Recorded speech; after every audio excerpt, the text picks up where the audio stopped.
Today we're having our Unity and Diversity Assembly. We want to make all students and everyone feel welcome in the building, and being able to support all the cultures that we have in this building, it's just, it's amazing. We have 70 students involved and about 15 to 18 different groups that are involved, and it just brings the entire building together as one. I feel like this is a place for me to really show who I am and show where I am from. I want to show that I'm proud of my culture, and this way, it's a way to show my school, my friends, and I've been performing since I was little, so I want to continue that and really inspire others to also show their culture as well. This is another way to really show like your similarities. Oh, I'm like from this place too, and like we can connect.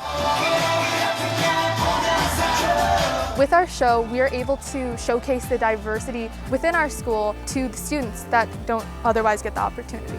Being able to see the teamwork across so many cultures, people from any culture can join any dance that they want. Like I'm a Chinese American, but I was able to join some of the Indian dances even though I'm not Indian, and experience that culture myself, and it was a wonderful experience. Being able to work with my friends together like that, it just brought a whole new level to the community that we had here.